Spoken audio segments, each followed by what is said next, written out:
La que tenía bóvedas llenas de billetes que nunca nadie vio, la que padece síndrome de ubris o de ego desmedido que le diagnosticó un señor por la televisión, la que se afanó todo sin que en ningún momento mostraran pruebas contundentes de ello, salvo un sinnúmero de publicaciones. Bueno, esta misma señora ahora se hace la víctima porque le apuntaron una pistola en la cabeza, al parecer sin razón alguna, como si todo lo dicho no fueran razones suficientes. La pistola ni siquiera disparó y ellos ya montando escándalo donde no lo hay. ¿Quién me demuestra que no es un montaje barato?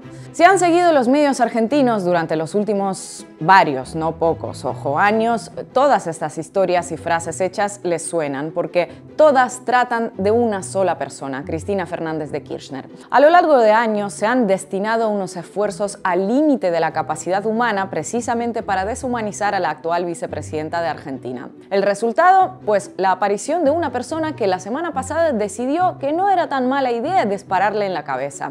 Increíble que haya llegado a esa conclusión con toda esa información de la que hemos hablado. Fernando Sabá Montiel, de 35 años, apretó el gatillo 2 veces de un arma cargada con 5 balas. Por fortuna la bala no salió y ese fue el detalle que les hizo un favor a todo tipo de periodistas incisivos y voceros políticos para que pudieran cuestionar el arma, la intención del terrorista y el intento de magnicidio en sí. Tal vez pasado el primer momento, algunos sí tuvieron, digamos, el reflejo o la reacción de efectivamente condenar el atentado, muy visible, se ve una pistola a poca distancia de la cabeza de la vicepresidenta, pero luego comenzó rápidamente a difundirse, a instalarse la idea de un autoatentado, la idea de un montaje, la idea de que todo esto finalmente fue una gran simulación.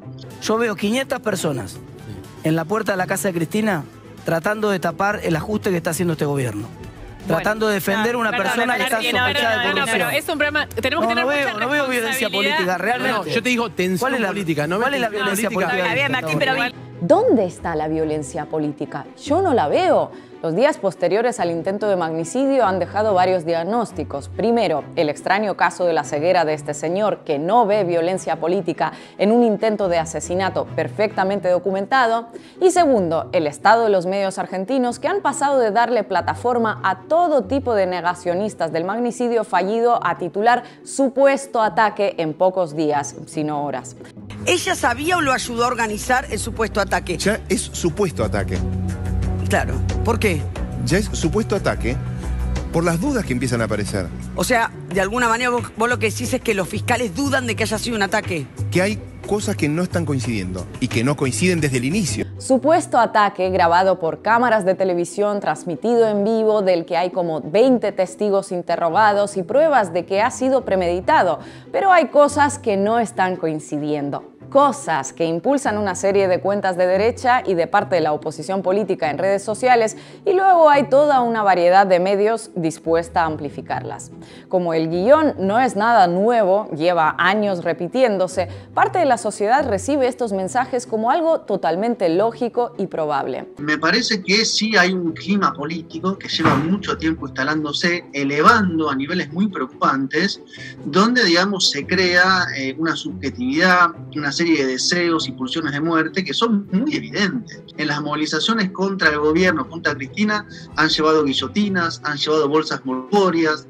Esta semana se recuperaron testimonios de gente que dice hay que contratar a un sicario, esto se resuelve con la desaparición de Cristina. Hay todo ese clima de radicalización narrativa que luego pasa al acto en esta persona. Si fuera efectivamente la hipótesis de la autorradicalización producto de un empuje consciente en una estrategia política, ¿cuántas más personas piensan así o están buscando un posible pase al acto? Cuando entrevistaron a su mejor amigo, dijo, lamentablemente no había ensayado. ¿Qué quiere decir? Que en el fondo sí desea la muerte de la vicepresidenta.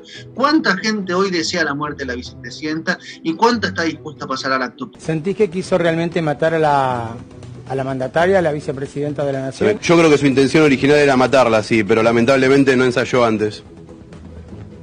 Aunque lo más escandaloso de esto es la frase del amigo del atacante, la pregunta que le hacen no es menos preocupante. ¿Era o no era la intención del terrorista matarla? Cuando le pusieron la pistola en la cara y apretaron el gatillo, ¿sentís que realmente quisieron asesinarla? Este es el nivel de análisis de la realidad palpable y visible.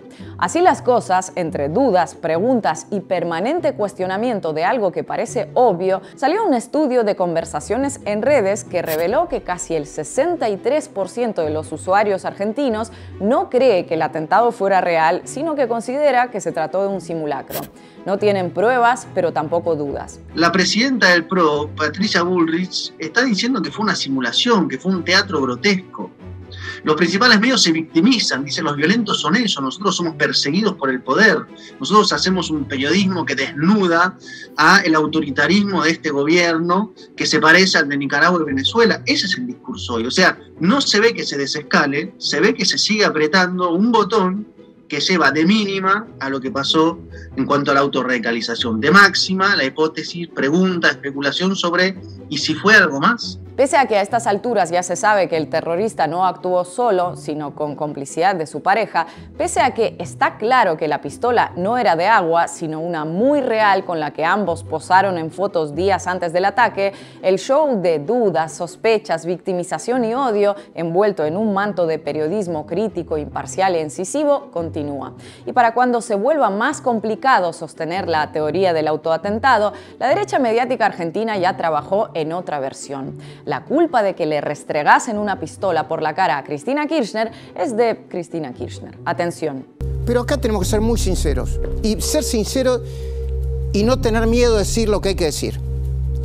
Porque la verdad que parte de lo que sucedió, y esto es comprobable chequeando los videos desde que empezó la vigilia, es porque Cristina había tomado la decisión de alentar esa vigilia, de permitir que se acercasen a ella y demostrar que sigue teniendo apoyo popular. Yo lo voy a decir, y no tengo miedo de decirlo, no tuvo una conducta responsable. No tuvo una conducta responsable.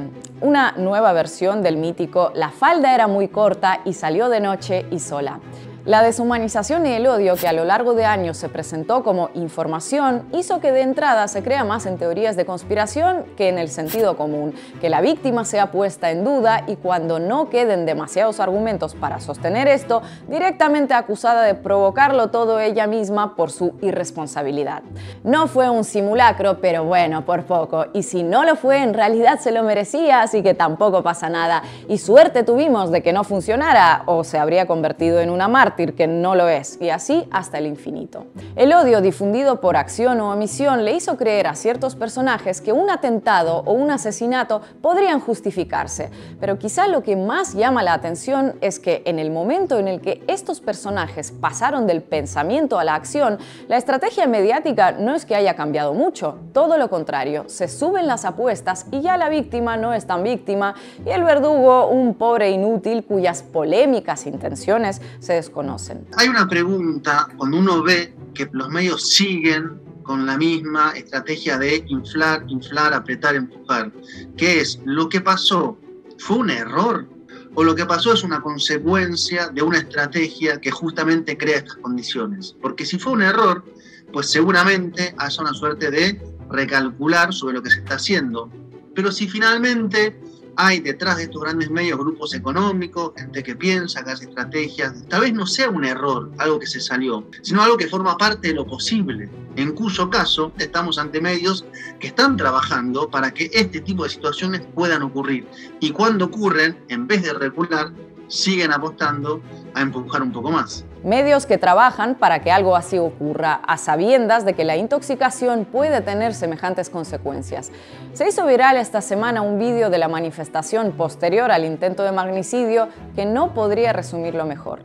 O sea, voy a decir que unos medios sean responsables. Sí, claro. Los medios de comunicación, La Nación, Clarín, Infobae, Perfil, La Nación Más, todos esos canales que donde pertenece Héctor Mañeto. Sos culpable. ¿Y echamos a quién? Odiador del odio. Y firmame a mí, Héctor Mañeto se llama. ¿Y a quién echamos? La responsabilidad de los medios siempre amparada por la libertad de expresión. Libertad para difamar sin consecuencias, para fomentar el odio sin medida, para deshumanizar al adversario político hasta donde sea necesario para lograr unos objetivos políticos, y finalmente el atentado del que se habla como si no fuera gran cosa, o mejor todavía, como si no hubiera existido. El odio, como decía Depardieu, de los fascistas en Novecento, no nace de la nada como las setas, se le alimenta, se le riega, se le deja crecer con todo cariño y al final pues pasa lo que tiene que pasar con el odio.